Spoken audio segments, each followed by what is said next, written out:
जय हिंद दोस्तों, आप सभी का स्वागत है गवर्नमेंट जॉब्स एग्ज़ाम में। तो फिर से हाजिर हूँ नए वीडियो के साथ। और आज इस वीडियो में मैं आपको झारखंड स्टाफ सिलेक्शन कमीशन जो JSSC है उसके द्वारा जो CGL का एग्ज़ाम होने वाला है उसके रिगार्डिंग में आपको अपडेट देने वाला हूँ। एग्ज़ाम कब होने के चांसेस है उसके रिगार्डिंग बताऊँगा, और क्यों 16 और 17 दिसंबर को नहीं हो सकता उसके रिगार्डिंग बताने वाला हूँ मैं। रिजेक्शन लिस्ट कब तक आएगा उसके रिगार्डिंग भी बताऊंगा। आप सभी लोगों के लिए मैंने प्रीवियस ईयर पेपर रखा है, आप डिस्क्रिप्शन से डाउनलोड करके भी देख सकते हो, बिल्कुल फ्री है वो। आप डाउनलोड करके देख लो कैसा था पिछला पेपर और प्रैक्टिस कर लो, उससे आपका प्रैक्टिस में भी थोड़ा सा इंप्रूव हो जाएगा। और पिछला जो कट ऑफ था, जो 2015 में एग्ज़ाम हुआ था, उसका कट ऑफ भी मैं आपको बताने वाला हूँ। और इस साल कितना कट ऑफ होने वाला है उसके रिगार्डिंग भी बताने वाला हूँ। देखिए, एग्ज़ाम जब तक नहीं होगा तब तक कुछ कट ऑफ का अनुमान नहीं लगाया जा सकता, फिर भी एक सेफ स्कोर आप सबको बता दूंगा जहाँ जिस तरह से आप प्रिपरेशन अपना स्टार्ट कर सकते हो। तो वही आप इस वीडियो में आपको सारा डिटेल देने वाला हूँ, सारा A to Z इन्फॉर्मेशन देने वाला हूँ। तो आप वीडियो को एंड तक देखिएगा, आपको एक एक करके सारा इन्फॉर्मेशन देता हूँ मैं। तो सबसे पहले मैं आपको एग्ज़ाम के बारे में बता दूँ। देखिए, एग्ज़ाम का ऑर्गेनाइजेशन का नाम JSSC, जो आपको पता है Jharkhand staff selection commission. Exam जो वही कंडक्ट कराने वाली है, और इसमें बहुत अलग अलग टाइप के पोस्ट है। टोटल नंबर ऑफ़ वैकेंसी आपके 2025 है। देखिए, आपका फॉर्म फिलअप स्टार्ट हुआ था 20 जून से, और लास्ट आपका अप्लाई करने का था 3 अगस्त। और last day of fee payment, जो कि आपको फ़ी पेमेंट करने का अंतिम मौका था 5 अगस्त तक। फिर आपका करेक्शन विंडो, जो कि फॉर्म में करेक्शन वगैरह वो सब जो करना था उसके लिए 8 अगस्त से लेके 15 अगस्त तक का टाइम दिया गया था। उसके बाद आपका आपका एग्ज़ाम का डेट बताया गया था। पहले तो आपका एग्ज़ाम का डेट के बारे में बताया गया था कि 14 और 15 अक्टूबर को होने वाला है। उसके बाद फिर से चेंज करके अभी 16 और 17 दिसंबर का टाइम दिया गया था। आपको एग्ज़ाम का डेट 16 और 17 दिसंबर को दिया गया था। तो मैं अभी मैंने आपको वैकेंसी के बारे में बता दी। देखिए, इस एग्ज़ाम का सिलेक्शन प्रोसेस कैसा रहने वाला है। आपका मेंस एग्ज़ाम मतलब पेपर 1, पेपर 2, पेपर 3 रहेगा। और आपका एक डॉक्यूमेंट वेरिफिकेशन होगा, उसके बाद आपका सिलेक्शन, मतलब आप जब आप क्वालिफाई करोगे उसके बाद आपका सिलेक्शन होगा। एलिजिबिलिटी ग्रेजुएशन की है। और सैलरी देखिए, आपका 19,900 से लेके 1,42,400, ये सबसे ऊपर वाली जो पोस्ट है उसकी है। असिस्टेंट ब्रांच ऑफिसर की है आई थिंक। लेकिन अभी सैलरी कोई मायने नहीं रखते। अभी सबसे पहले हम लोग को ज्वाइनिंग लेना है। सबसे पहले जब एग्ज़ाम होगा तभी ना जाके हम एडमिट कार्ड वगैरह जारी होगा तभी ना जब हम एग्ज़ाम देंगे, तो उसके बाद ना जाके ज्वाइनिंग होगा। तो अभी सैलरी नहीं देखते। हाँ, थोड़ा जानकारी लेना अच्छा बात है, लेकिन अभी हम सबसे पहले एग्ज़ाम पे फोकस करेंगे। देखिए, कौन से पोस्ट है उसका भी बता देता हूँ आपको। असिस्टेंट ब्रांच ऑफिसर में 863 पोस्ट है। जूनियर सेक्रेटरीट असिस्टेंट में 335 है। ब्लॉक सप्लाई ऑफिसर में 252 पोस्ट है। प्लानिंग असिस्टेंट में 5 है। लेबर एनफोर्समेंट ऑफिसर में आपका 182। ब्लॉक वेलफेयर ऑफिसर में 195। सर्कल इंस्पेक्टर कम कानून गो में 185। ये टोटल मिला के आपका 2017 होता है। तो मैंने आपको वैकेंसी के रिगार्डिंग इन्फॉर्मेशन दी। अभी मैं आपको फर्दर जानकारी दूंगा। तो सबसे पहले मैं आपको बता दूं कि रिजेक्शन लिस्ट कब तक आने के चांसेस है। देखिए, छठ पूजा झारखंड में सबसे बड़ी फेस्टिवल है।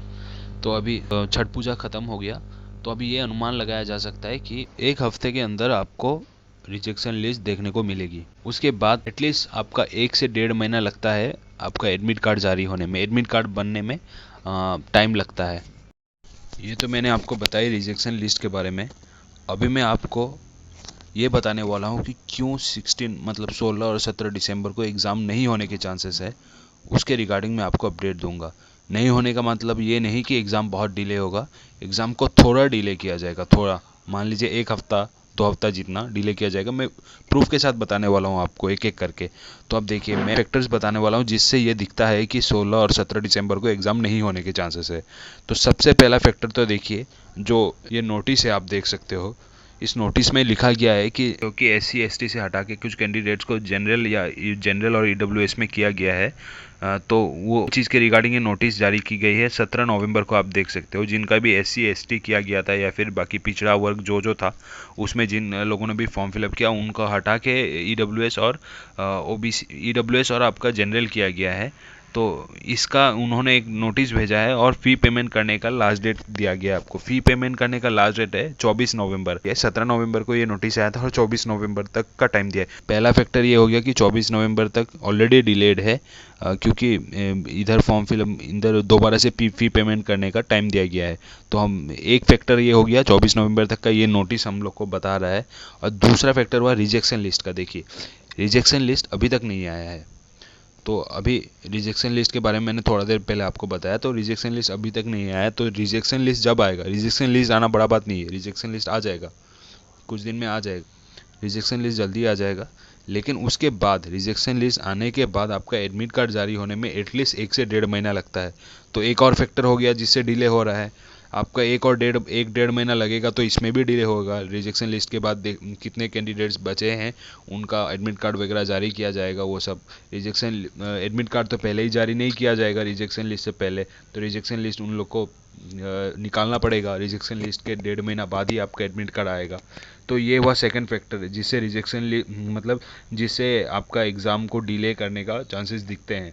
अभी आपको मैं बताता हूँ थर्ड फैक्टर देखिए क्या है कि जो EMRS का एग्ज़ाम है, एकलव्य मॉडल वाला जो वो सेंट्रल का एग्ज़ाम है, वो आपका 16, 17, 16, 17, 23 और 24, जबकि 16, 17 इसका भी है, JSS CGL का भी एग्ज़ाम 16, 17 बताया गया है। और EMRS का भी एग्ज़ाम नोटिस आया था जिसमें लिखा था 16, 17, 23, 24। तो अभी देखिए, हालांकि EMRS ऑनलाइन एग्ज़ाम है, ऑनलाइन CBT बेस्ड एग्ज़ाम है, ऑनलाइन होगा आपका, और ये आपका CGL पेन एंड पेपर है। लेकिन कुछ कैंडिडेट्स ऐसे भी तो होंगे जिन्होंने दोनों में फॉर्म फिलअप किया है, तो वो कौन सा एग्ज़ाम देंगे। तो बाद में ये प्रॉब्लम दिक्कत आ सकती है। अगर ज़्यादा कैंडिडेट्स ने दोनों में फॉर्म फिलअप किया है, तो इसका एग्ज़ाम थोड़ा सा डिले करना ही पड़ेगा। ये कैंडिडेट्स का भलाई के लिए है। ये जो डिले होगा, आप मान लीजिए 2-4 दिन या फिर 2-4 एक हफ्ता जितना डिले जो होगा, ये कैंडिडेट्स का भलाई के लिए है, ताकि वो दोनों एग्ज़ाम दे सके। तो ये भी एक फैक्टर दिखता है जिससे आपका डिले होने का चांसेस दिख रहा है। अभी मैं आपको दूसरा एक और फैक्टर बताता हूँ। JSS म्यूनिसिपल का एग्ज़ाम कैंसिल हुआ था पेपर लीक के कारण। तो ये फैक्टर ऐसा क्यों है, क्योंकि देखिए पेपर लीक हो रहा है, तो अभी इतना बड़ा एग्ज़ाम कंडक्ट कराया जा रहा है, ये CGL का बहुत ही बड़ा एग्ज़ाम है। आप तो अभी ये JSS के लिए एक चुनौती रहेगी कि बिना किसी दिक्कत के, बिना पेपर लीक या फिर बिना कुछ भी धांधली के एग्ज़ाम को अच्छे से स्मूथली कंडक्ट कराया जाए। तो इस चीज़ को भी JSS को थोड़ा टाइम लगता है ये सब चीज़ को मेंटेन करने के लिए। तो एक फैक्टर ये भी दिखता है जिससे एग्ज़ाम में डिले होने के चांसेस दिख रहे हैं। ये सब तो हुआ फैक्टर जिससे आपका डिले हो रहा है, जिसमें मैंने आपको बताया कि एक रिजेक्शन लिस्ट नहीं आया है, एक फ़ी पेमेंट करने का ही 24 नवंबर तक का टाइम है। दूसरा आपका EMRS का हुआ, फिर आपका एडमिट कार्ड जारी होते होते आपका रिजेक्शन लिस्ट के बाद 1-1.5 महीना लग जाएगा। अभी मैंने आपको बताया कि कौन से फैक्टर्स है जिससे एग्ज़ाम डिले होने के चांसेस दिखते हैं। रिजेक्शन लिस्ट हो गया, फ़ी पेमेंट हो गया। तो रिजेक्शन लिस्ट में एक और बात था, देखिए ये भले ही इसमें वैकेंसी 2025 और पिछले बार के मुकाबले वैकेंसी ज़्यादा है, लेकिन इस बार फॉर्म फिलअप भी लाखों बच्चों ने किया है, बहुत बच्चों ने फॉर्म फिलअप किया है। तो इस बार बहुत सारे बच्चों का आपका रिजेक्शन लिस्ट में नाम आने वाला है, बहुत सारे का फॉर्म वगैरह रिजेक्ट होने वाला है। और ऑलरेडी बहुत सारे को ऐसा सुनने में आया था कि फ़ोटो वगैरह, साइन वगैरह ऑलरेडी उन लोग का ब्लर है। फॉर्म फिलअप करने के बाद ही सुनने में आया था कि ब्लर है बोल के। तो कितना बच्चों का रिजेक्ट होने वाला, आप खुद इमेजिन करो। तो ये चीज़ में भी टाइम लगने वाला है। उसके बाद एडमिट कार्ड वगैरह में भी प्रोसेस करने में भी टाइम लगने वाला है। स्क्रीनिंग वगैरह जो आपका होगा, डॉक्यूमेंट वगैरह, वो सब में भी बहुत टाइम लगने वाला है। तो ये सारे फैक्टर्स है जो डिले होने के चांसेस दिखते हैं। अभी मैं आपको ऐसे फैक्टर्स बताऊंगा जिससे एग्ज़ाम जल्दी कंडक्ट होने के भी चांसेस दिखते हैं। ये तो डिले थी जो 16 और 17 में नहीं हो रहा है, उसके भी रिगार्डिंग कहा। और अभी मैं आपको दूसरा फैक्टर बताऊंगा जिससे एग्ज़ाम जल्दी होने के चांसेस दिख रहे हैं। तो मान लीजिए 16-17 के बाद ज़्यादा डिले नहीं होने वाला है, बस कुछ दिन का डिले है, ज़्यादा से ज़्यादा एक हफ्ता का डिले होगा। तो अभी मैं आपको एक एक करके फैक्टर समझाता हूँ कैसे क्यों आपका एग्ज़ाम जल्दी होने का चांसेस दिखता है। सबसे पहला फैक्टर हुआ ITI इंस्ट्रक्टर का रिजेक्शन लिस्ट।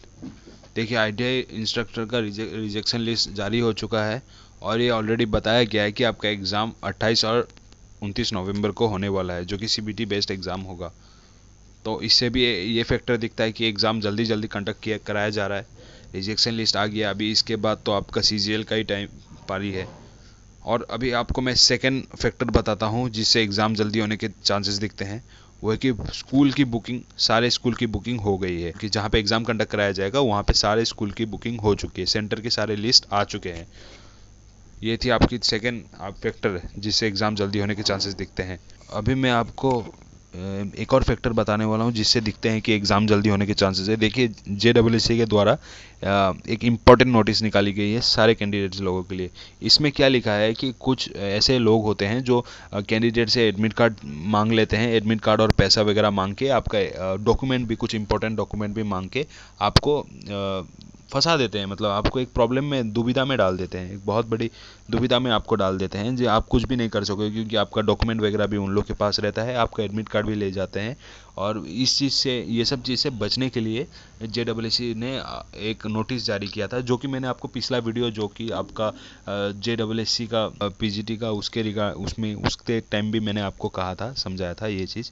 तो वही है, एडमिट कार्ड कैसे ले जाते हैं और कैसे, मतलब अलग अलग तरीके से आप सबको भ्रम में डाला जाता है। और ये भी कहा गया है JSS के द्वारा कि उनके एम्प्लॉयज़ भी कोई उनके एम्प्लॉयज़ के हाथों में भी नहीं रहता किसी का भी ज्वाइनिंग वगैरह दिलाने के लिए, और एम्प्लॉयज़ भी कुछ नहीं कर सकते, वो भी कहा गया है। और आपको ये इन सारे लोगों से सावधान रहने के लिए कहा गया है। और कुछ ऐसी चीज़ें आपको मिलती है तो ये ईमेल आईडी में आप बता सकते हो, उसके रिगार्डिंग भी बताया गया। तो मेन बात बताता हूँ, ये नोटिस क्यों निकाला गया है, ये नोटिस निकालने का क्या रीज़न है। देखिए, ऐसा नोटिस क्यों निकाला गया है, क्योंकि अभी आने वाले टाइम में एग्ज़ाम का, देखिए, एडमिट कार्ड जारी होने वाला है। एडमिट कार्ड आपका ITI इंस्ट्रक्टर का एडमिट कार्ड जारी होगा, उसके बाद आपका CGL का एडमिट कार्ड जारी होगा। तो एडमिट कार्ड जारी होने से पहले आपको ये नोटिस निकाल के समझाया जा रहा है कि आपको कैसे सतर्क रहना है। तो ये नोटिस इसलिए निकाला जा रहा है कि वो आगे आने वाला टाइम में आपको CGL का एडमिट कार्ड देखने को मिलेगा। तो यही थी एक और फैक्टर जिससे ये पता चलता है कि एग्ज़ाम जल्दी होने के चांसेस है, जो कि मैंने आपको बताया। एक बार ये नोटिस को अच्छे से पढ़ लीजिएगा, जिसमें किस तरह फ्रॉड किया जाता है उसके रिगार्डिंग समझाया गया है। आप अपने से पढ़ लीजिएगा। और आपको थर्ड फैक्टर बताता हूँ मैं, कि देखिए, आपका फरवरी के आसपास, 15 फरवरी के आसपास 10th और 12th के CBSE के बच्चों का एग्ज़ाम कंडक्ट होगा। तो फरवरी में तो कोई भी चांसेस नहीं दिखते हैं आपके कि बाकी एग्ज़ाम कंडक्ट कराया जाए, क्योंकि ऑलरेडी CBSE का एग्ज़ाम हो रहा है। और सबसे बड़ा मेन फैक्टर जो कि है, मार्च अप्रैल में इलेक्शन। तो मार्च अप्रैल में इलेक्शन होगा तो तब भी कोई एग्ज़ाम नहीं होगा। तो अभी देखिए, अभी एक लास्ट में हम लोग क्या नतीजे पे निकलते हैं। एग्ज़ाम आपका 16-17 दिसंबर को नहीं होने के चांसेस क्या बताए मैंने आपको। और एग्ज़ाम क्या चांसेस है कि मार्च के बाद, फरवरी से लेके आपका फरवरी मार्च में क्यों कंडक्ट नहीं कराया जा सकता है, क्योंकि इलेक्शन और CBSE का एग्ज़ाम का वो है। तो अभी बचता है दिसंबर और जनवरी।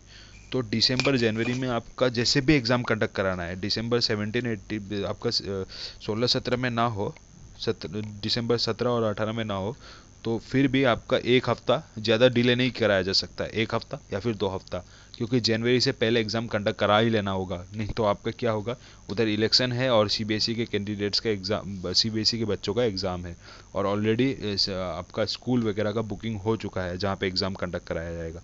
तो अभी एक नतीजे में हम क्या निकलते हैं कि आपका ज़्यादा से ज़्यादा डिले होगा, तभी 2-3 हफ्तों का डिले होगा। जनवरी से पहले पहले, आपका फरवरी से पहले पहले एग्ज़ाम कंडक्ट करा के ख़त्म करना है। तो ये होती है हमारी एग्ज़ाम की एक्सपेक्टेड डेट, कब एग्ज़ाम होने के चांसेस है। सबसे पहले रिजेक्शन लिस्ट आएगा, उसके बाद एडमिट कार्ड वगैरह जारी होके आप सबका एग्ज़ाम होगा। अभी हम वीडियो के दूसरे टॉपिक पे आते हैं, जिसमें मैंने आप सबको बताया था कि प्रीवियस ईयर कट ऑफ क्या था। तो देखिए, मैं प्रीवियस ईयर कट ऑफ के बारे में बताता हूँ आपको। तो देखिए, जब प्रीवियस ईयर कट ऑफ आपका, ये एग्ज़ाम 2014 में पहले लास्ट इसका वैकेंसी आया था 2014 में, और एग्ज़ाम आपका आई थिंक 2015 के आसपास हुआ था। तो 2015 में जब एग्ज़ाम हुआ था तो इसमें ज़्यादा वैकेंसी नहीं थी अभी के मुताबिक, 500 समथिंग, 500 के आसपास कितनी थी मैं इतना श्योर नहीं हूँ। तो आपका 2015 में इसका एग्ज़ाम कंडक्ट कराया गया था, और जो कट ऑफ इसका निकला था वो 450 मार्क आउट ऑफ 450 मार्क्स का था। अभी 450 मार्क्स का नहीं होगा, अभी 750 मार्क्स का होगा। अभी आपका सिलेक्शन, देखिए, 3 पेपर होने वाले हैं, mains exam, paper 1, paper 2, paper 3। 450 के 4 आउट ऑफ 450 नहीं, 750 होगा। तो आउट ऑफ 450 कितना था देखते हैं हम लोग। मेल का जो अनरिजर्व का था आपका 247, फीमेल का 234। ये प्रीवियस पहला कट ऑफ है, मतलब जो पिछला कट ऑफ है उसके बारे में बता रहा हूँ आपको। और ओबीसी का देखिए, ओबीसी का कोई कट ऑफ जारी नहीं हुआ था क्योंकि ओबीसी में कुछ धांधली हुई थी, और वो कट ऑफ ओबीसी के लिए नहीं निकाला गया था। इधर ये बच्चे सारे जनरल में क्वालिफाई कर गए थे, उसलिए ओबीसी का नहीं निकला था। ओबीसी मेल का नहीं निकला था, ओबीसी फीमेल का था 216, एससी का आपका 202 था, एससी फीमेल का आपका 197 था, एसटी का 175 मेल में था और फीमेल का 173 था। तो अभी ये थी आपकी पिछली कट ऑफ। अभी मैं आपको बताने वाला हूँ इस साल क्या कट ऑफ रहने वाली है। देखिए, जब तक एग्ज़ाम नहीं कंडक्ट नहीं, अभी तक तो रिजेक्शन लिस्ट भी नहीं आया है, एडमिट कार्ड भी नहीं आया है और एग्ज़ाम भी नहीं हुआ है। तो बिना एग्ज़ाम के कट ऑफ कोई भी नहीं बता सकता आपको। बिना एग्ज़ाम भी कंडक्ट नहीं हुआ, कितने बच्चे एग्ज़ाम देने जाएंगे, सारा फैक्टर देखना पड़ेगा ना। कितने बच्चे एग्ज़ाम देने जाएंगे, कैसा रहेगा पेपर का लेवल, जबकि इतने सालों बाद एग्ज़ाम होने वाला है, तो पेपर का लेवल में कितना चेंजेस होने वाला है। पिछला बार कट ऑफ आपका 450 मार्क में जारी हुआ था, तो अभी 750 मार्क्स में वो होने वाला है, आउट ऑफ 750 मार्क्स होने वाला है। तो कट ऑफ नहीं बताया जा सकता, लेकिन फिर भी मैं आपको एक एक्सपेक्टेड कट ऑफ बता रहा हूँ, जो कि आपका सेफ स्कोर। अगर आप इतना स्कोर करोगे तो आप सेफ जोन में रहोगे। तो वही है। अभी देखिए मैं आपको बताता हूँ। देखिए, जनरल में आपको 450 प्लस माइनस, देखिए मैंने प्लस माइनस इसलिए लिखा है, इसमें थोड़े से चेंजेस हो सकते हैं, आधा 5-6 मार्क्स ऊपर नीचे आपको देखने को मिलेगा। अगर आप इतना मार्क्स करते हो, इतना स्कोर करते हो, तो आप सेफ जोन में रहोगे। जनरल मेल का 450, जनरल फीमेल का 423 प्लस माइनस ऊपर नीचे। ओबीसी और ईडब्ल्यूएस का आपको आसपास देखने को मिलेगा, ज़्यादा चेंजेस नहीं रहेगा। अगर आप 420 प्लस माइनस लाते हो तो आप सेफ जोन में रहोगे।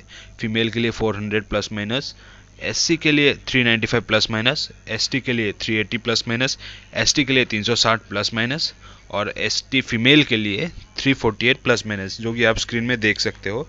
अगर मेरे द्वारा बताने में कुछ मिस्टेक हो गई हो तो फिर भी आप एक बार स्क्रीन में देख के आप एक बार अपने से भी अंदाज लगा सकते हो। अभी मैं आपको ये प्रीवियस ईयर क्वेश्चन पेपर के बारे में बताने वाला हूँ। देखिए, आप सभी लोगों के लिए मैं फ्री में क्वेश्चन पेपर एक अपलोड कर दूंगा, आपको डिस्क्रिप्शन में मिल जाएगा। ये क्वेश्चन जो आपका पिछला वाला एग्ज़ाम का क्वेश्चन पेपर है वो आपको डिस्क्रिप्शन में मिल जाएगा। एक बार ये क्वेश्चन पेपर डाउनलोड करने से पहले प्लीज़ हमारे चैनल को सब्सक्राइब कर दीजिए। और आपको आज 8 साढ़े 8 बजे के करीब मैं कमेंट सेक्शन में भी डाल दूंगा। उससे पहले आपको कमेंट सेक्शन में नहीं मिलेगा, लेकिन 8 साढ़े 8 बजे के बाद कमेंट सेक्शन में भी आपको मिल जाएगा। उससे पहले आपको डिस्क्रिप्शन में मिल जाएगा। जैसे ही वीडियो खत्म होता है आप डिस्क्रिप्शन से जाके क्वेश्चन पेपर डाउनलोड करके अपना प्रैक्टिस स्टार्ट कर सकते हो। तो अभी के लिए वीडियो को इतना ही रखते हैं। मैंने आपको सारी जानकारी दे दी, स्टार्टिंग से लेके एंडिंग तक।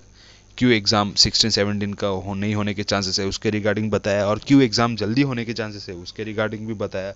रिजेक्शन लिस्ट कब आने वाले हैं, जेडब्ल्यूएससी के द्वारा क्या क्या नोटिस निकाला गया है उसके रिगार्डिंग बताया। प्रीवियस ईयर कट ऑफ के बारे में बताया, प्रीवियस कट ऑफ के बारे में बताया, एक्सपेक्टेड कट ऑफ के बारे में बताया। आप सब लोगों के लिए मैंने क्वेश्चन पेपर भी प्रोवाइड कर दिए, आप डाउनलोड करके एक बार प्रैक्टिस कर सकते हो। तो अभी के लिए इतना ही, अभी के लिए वीडियो को इतना ही रखते हैं। और अगर फर्दर कुछ जानकारी आती है, फर्दर कुछ नया नोटिफिकेशन आता है, तो जितना जल्दी हो सके मैं आप सबको अवेयर करा दूंगा। वीडियो देखने के लिए थैंक यू। और अगर आपका कुछ डाउट है तो आप हमें कमेंट सेक्शन में बता सकते हो। वीडियो देखने के लिए थैंक यू। अगर हमारे द्वारा दी गई जानकारी आप लोगों को पसंद आती है तो कृपया इस वीडियो को लाइक कीजिए, ज़्यादा से ज़्यादा लोगों तक शेयर कीजिए और हमारे इस चैनल को सब्सक्राइब कीजिए। जय हिंद, जय भारत।